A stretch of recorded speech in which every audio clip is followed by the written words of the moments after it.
Hello, everyone. Welcome to Grace Every Day, a podcast for Christian wives of blue collar guys. So, today's episode is all about honoring the body God gave you. And first of all, I think it's important to highlight that none of us get this right all of the time. So, our focus here isn't on perfection, but just improvement, right? Progress rather than perfection, I guess I should say. And our perspective here comes from 1 Corinthians 6:20, which reminds us to glorify God in body and spirit. And that is really remembering that our physical body is the temple where the spirit is residing for the moment, right? Our physical body isn't us, but taking care of it is part of the faithful stewardship, right? And just remembering that, because that gives us a different foundation and perspective for taking personal responsibility for our body. And when you do take that personal responsibility, you're taking ownership not only of your physical well-being, but everything that is affected by your physical well-being. And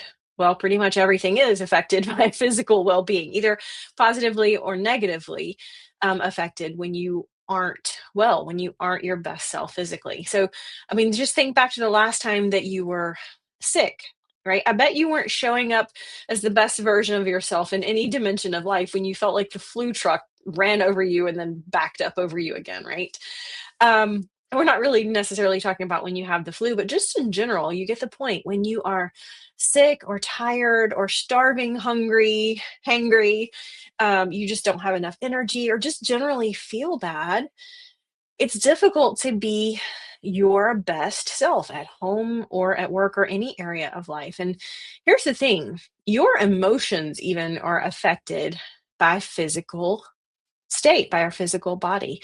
I mean, even to the point that sometimes we can manage conditions like PTSD and depression and anxiety with better nutrition. I'm not saying treat them necessarily or heal completely, but just manage some of those symptoms with better nutrition.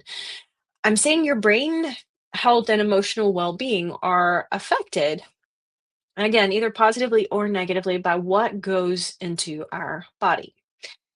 And it's true that whatever you want to do in life as a wife, as a mother, at your job or your own your own business, whatever it is that you want to do in life, you are going to need more energy to do it. And when we have the perspective that we're taking care of the house that the spirit is living in, it's easier, I think, to make better choices. Because being a good steward of the body God gave you matters, right? A lot of times we talk about being good stewards of what God gives us, but that's usually like in context of money and tithing, and there's nothing wrong with that. I'm just pointing out that God has not only blessed us with money to steward, He's also blessed us with a physical body to help us carry out the purpose He gave us, the purpose that we were designed for. Why this is important is because as people, we're not always motivated to make the right choices for ourselves, right?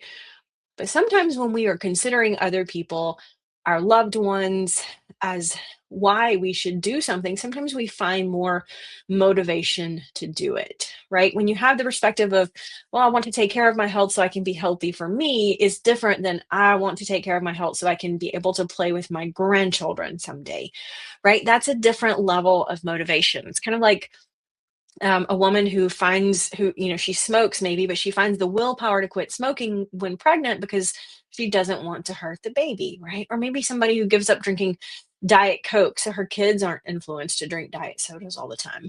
Lots of times we see that motivation to do something or to not do something is stronger when we have a bigger why. And a lot of times that bigger why is related to the influence that we have on other people.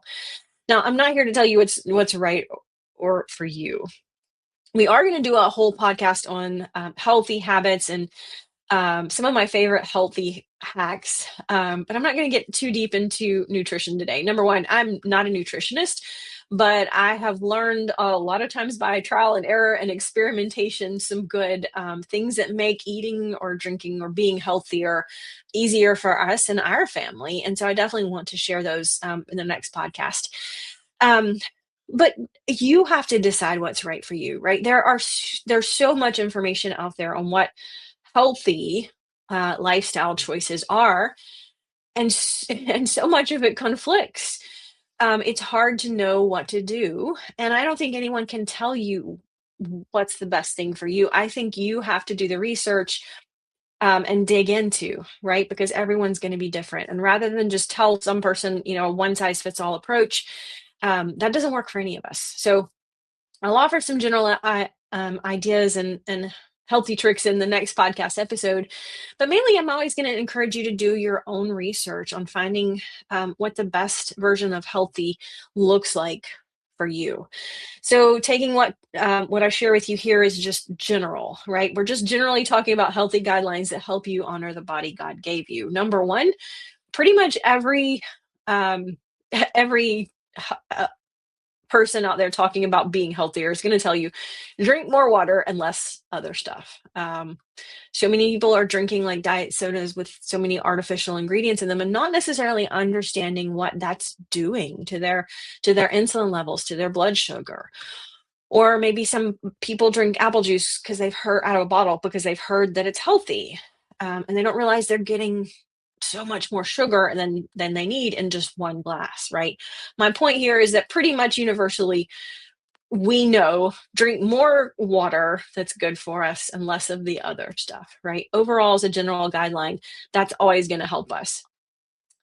And again, I'm not telling you what you shouldn't or shouldn't do here, other than to suggest we're all better off if we drink more water, right? So paying attention to things like what calories and sugar we're drinking in that juice, or what goes into our coffee. If you stop to actually think about the amount of sugar that's going into that Starbucks venti with 4 pumps of anything, and researching what happens to your body after you drink that, you might make a different choice, right? Information is a tool here. Equip yourself with the knowledge of how your body is influenced or impacted by what we're swallowing. It's just a simple principle, but I know for many, many years, for many years, I loved sodas to begin with, but for many years, I thought Diet Coke was healthier, right? Because it didn't have the calories, it didn't have the sugar. And so I switched from drinking regular Coke to Diet Coke. And ultimately, when I started realizing what the artificial sugars were not good for me and how they were impacting me, then I was like, oh, I need to stop drinking so much Diet Coke, right? Again, my point is that, again, equipping ourselves with that information is always helpful, because then it just gives us a better platform to make an intentional choice. And that's really what I'm saying here, is that when you talk about honoring the body God gives us, most of that is most of that takes care of itself when we are intentional with our food choices. And that kind of goes for what we eat too, right? A few years ago, or maybe more than a few years ago, I learned about the Whole 30 program. And I'm not telling you should go do a Whole 30 program. I'm not even advocating for a Whole 30 program. Just sharing my example. At the time, it sounded interesting. We had just gotten into bike racing, and um, I wanted to, to race better. I wanted to be healthier so that I could win more races and be the healthier version of myself. And athletically, I thought it would impact performance. So the whole concept with Whole 30 is you cut out dairy, sugar, all legumes, all processed foods, all grains, um, for 30 days, and you watch how you feel, and then you see if inflammation goes down, does your skin clear up, or anything like that. It's not about weight loss. It's an elimination diet to see how the body's reacting. And then after 30 days, you add back one food group at a time, and you just see how your body responds to that. Now, it was eye-opening. Life-changing? No, but eye-opening? Yeah. Mainly because I started having to read labels and learn just like how much sugar I had no idea was in everything. There is sugar in everything from ketchup to spaghetti sauce to some salt has dextrose in it, which is a form of sugar. Like your salt has sugar in it. So when I started again, just being more intentional with reading about what was in the food that we were consuming, it was eye opening and starts to make different choices. Now, whether you whether you think about eating vegetarian or going keto, or even if you have no idea what either of those really look like as a general rule, we all pretty much agree it's good to eat more vegetables and less processed food, right? Organic, if you can get it, is great, but generally a good rule of thumb is to get it as I like to say, as close to as God made it as possible. Um, everyone's getting food choices are going to look differently. I'm just saying be intentional about those food choices because that goes into honoring our physical body is eating from a place of nourishment and nutrition instead of eating for comfort or because it simply tastes good or because everybody else is. It's amazing to me how much our culture today revolves around food, like every celebration. I had a friend who just recently changed jobs, and her last day of work, they give her a cake. Nothing wrong with cake, absolutely not. And I think it's great that they wanted to acknowledge her service there. But my point is, at pretty much every celebration, we have a get together, we have food, we have cakes, we have cupcakes, we have all the celebrations. Pretty much in our culture revolve around sharing food. There's nothing wrong with that, but just be intentional with you don't have to eat a big slice of cake if that's not serving you today. I love cake, absolutely. I'm not saying you can't ever have it. I'm just saying be intentional about that. Um, like for example, I try to eat mostly a plant-based, more whole foods. But there's some cheese crackers definitely from time to time. My point isn't that we shouldn't have indulgences. It's just coming from a place of stewardship. We just want to be intentional with are those occasional indulgences or small treats, but are they taking over our nutritional choices? Just being mindful of that stewardship, because the more informed, the better and easier it is to make good choices. Um, and a lot of times our food today, we don't realize that a lot of the substances, the fat, salt, and sugar in highly processed food is just so incredibly addictive. And I've shared in some of my books, particularly in Fearfully and Wonderfully Me, that I struggle with just using sugar and junk sugar foods. I mean, tubs of icing, boxes of sugar, because that was a way to cope with trauma. And that's not a healthy coping mechanism, number one, but it was almost a sugar addiction. And, when we recognize how powerful those substances are, because they can be addictive, then we realize, hey, that's not necessarily something that I want to keep putting in my body, but it's hard to pull away from that, right? And it requires discipline because we know stewardship of physical body isn't just about what we eat, although that's what I've been talking about this whole time. But stewardship of a physical body is also how much are we resting? Are we getting enough sleep? Are we exercising? Um, Let me be clear. I'm not telling you need to be in the gym 3 hours a day. I read a book last year or the year before. Peter, and I may not say his name right, Peter Atia or Atia, his book Outlive.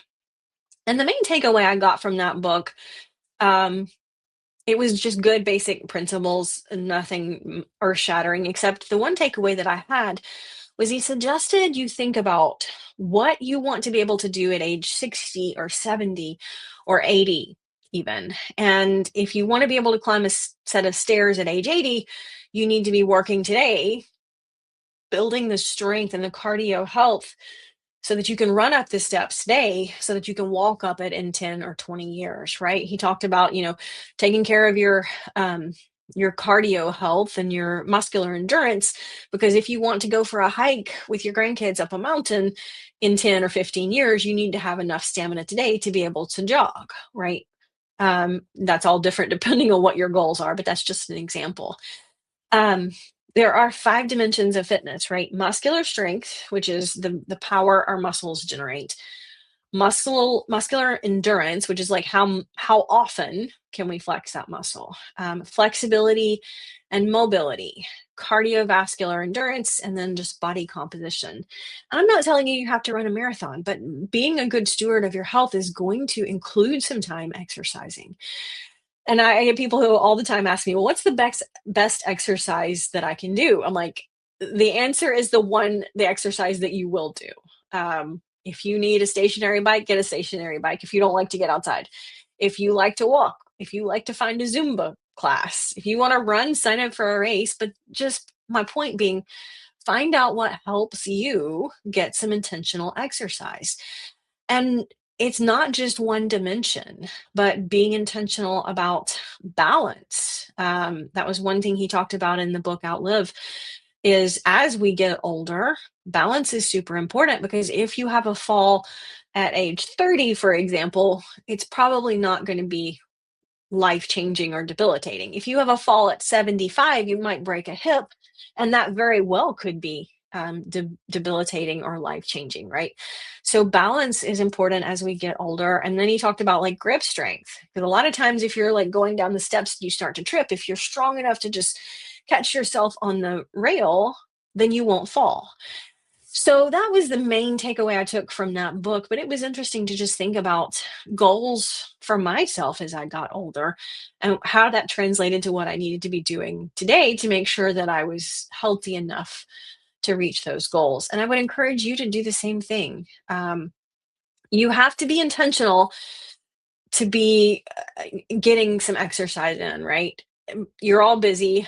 As wives, we are busy. There's always so many demands on time and energy, and it's hard to carve out time for yourself to be intentional with exercise. But figure that out, right? Start small with just 15 minutes a day. See if you can get the kids involved. See if you can get your hubby to go out for a walk with you, and then you can get some relationship time, right? You figure out what works, and then just start implementing that a little bit at a time, because it is a priority, and it's part of the stewardship for our physical body, is taking care of that. Not just the nutritional choices, but the exercise. And then I touched on rest, of course. Getting enough sleep is always a challenge when you are balancing many things, and yet it's a critical component of taking care of ourselves, and showing up as our best self requires us to have enough rest. Maybe not every night.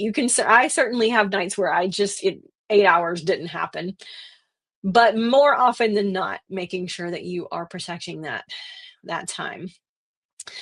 And all of this goes beyond just good stewardship for ourselves. As women, as wives, we are leading by example within the family. And when you start to adopt healthier habits, you can encourage and just influence your husband and your kids to do the same, right?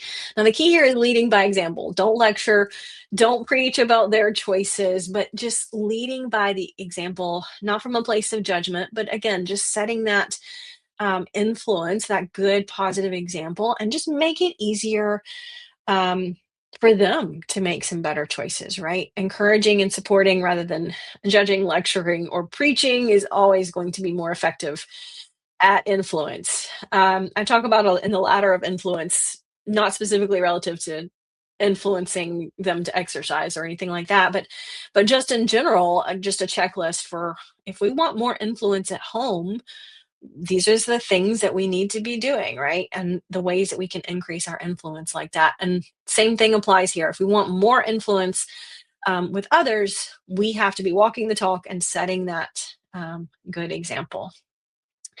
And I know a lot of this can be overwhelming. Don't let it overwhelm you. Just remember to first give yourself some grace, right? Don't completely try to overhaul your life today. I know we're on the tail end. Well, as I record this, we're on the tail end of January, but this episode is going to release in February. And so at this point, a lot of that New Year's momentum and motivation is dwindling. Um, and so a lot of us are looking around going, I don't know if I really want to be, setting or holding on to those goals that sounded so good a month ago. Um, Number one, don't give up on your goals. But if you have, just give yourself some grace. If you're listening to this today and going, wow, I need to make some changes relative to my health and stewardship of that physical health, don't try to overhaul everything today.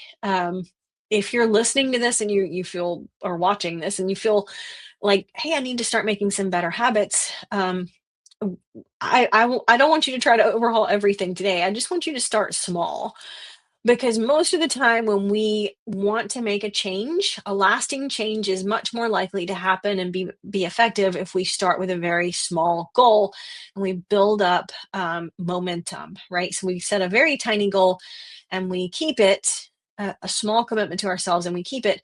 We're much more likely to make another commitment and to keep that commitment. Small steps, right? Inches are better than leaps and bounds, because you might get exhausted with the leaps and bounds, and you can usually find the energy for an inch every day. So think about that. So just this week, right? Our kind of our call to action. I just want you to focus this week on just one thing that you want to stop doing that would help you be a little healthier, however you define that. Start with something small. Um, for me, this has looked like different goals at different times. I used to, sometimes in the middle of the night when I would wake up and I would be hungry and I'd head to the kitchen and I would find a snack. And a lot of times that looked like four saltine crackers and one of those, some of you will know what I'm talking about, that kind of like Kraft American processed cheese. It sounds so terrible to say, but I would take one of those and break it up into four pieces and put each corner on a saltine cracker. And that was like a midnight snack. Now, there is no way today that I would consider that to be healthy, and I didn't need to be eating in the middle of the night anyway. I needed to be eating a better dinner and eating better nutritional food at dinner so I didn't wake up hungry. So for me, it looked like the little thing that I needed to stop doing at that point was stop eating midnight snacks, right? Sometimes what we need to stop doing is more important than what we need to start doing. Now, maybe you don't have a midnight snack habit like I did. Maybe you just want to cut down on diet soda. Don't just try to quit today. Just pick one meal to drink water instead of Coke. Just one, right? And then maybe next week, one more. And as I'm saying all this again, I'm not perfect. None of us are, right? None of us are going to get this right. We're not striving for perfection. We're just striving for improvement, just trying to be a little bit better today, a little bit better tomorrow. And small wins every day will compound over time. So don't shoot for the big goals. Shoot for the little ones and let those build up over time. Now, just these two variables that I've talked about, nutrition or the lack of it, and the exercise, are just greatly going to impact your energy, your mood, your ability to think. These lifestyle choices impact your relationships, and especially your relationship with yourself. So don't beat yourself up if you haven't made great choices in the past. Just focus on making a few better ones today and every day. It's not about what would you do one day, it's what you do every day. So try to get it right a little more often than not. That's what I'm saying. For me, thinking of this in context of moderation, right? If I want a donut, I'll occasionally have a donut. Maybe like after a long training run or something like that, after a marathon, maybe. But I'm not stopping by Dunkin' all day or every day, right? Um, Kind of again, we sometimes we just don't realize the amount of sugar or salt or sodium or fat that we're getting in our food. So I needed to be more intentional at some point about what what was in the food. I'm not like an all or none person when it comes to having a treat. I think treats are great. We all need some treats, some quality of life. Um, you know, that's part of enjoying life. But the key here is to make sure that it is in moderation, right? Maybe limit it to the weekends, or maybe save sweet treats for date nights, or something like that. When we start to be more intentional with these choices, we can be more mindful of them, and that's always a good thing. Just being more intentional. Um, Odds are you probably don't need to do any research right now to know just the one thing that you can do to start being a little healthier. You can get into the research. You can get into the research later. But again, this week's focus, I want you to just start with the small things that you might already know about, the quick gains, kind of the low hanging fruit, in other words. For me, I found it much easier to start with what I could live without, like cheese on a salad. Now, I mean, I love cheese, but cheese on a salad, like, you don't even miss it if it's not there.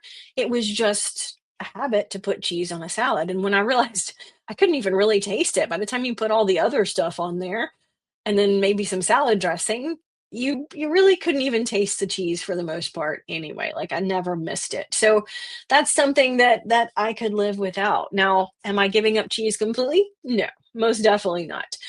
But I can leave the cheese off the salad and maybe save that piece of cheese for when I just really want a piece of cheese. Again, I'm just throwing some examples out here. You'll have to figure out what that small win looks like for you. Figure out what you can live without, or maybe just substitute something. Croutons, one of those things that I just loved crunching on a salad, right? But I realized I could put some pumpkin seeds or sunflower seeds and get that crunch. Or sometimes now I make croutons at home out of something healthier, and so I don't get like all the junk in a bag of croutons from the store, right? Small wins. It is not about big changes, but small wins over time. Now, when we think about honoring the body God gave us, we realize that self care isn't just about taking bubble baths, it's about stewardship. It's honoring your body with healthy habits and just making sure that physical health is a priority because it affects everything else that you do and everything you want to do in the future. So don't miss next week's episode on some of my favorite healthy hacks for healthy eating. And remember, life is tough, but God's grace is always enough. Until next time.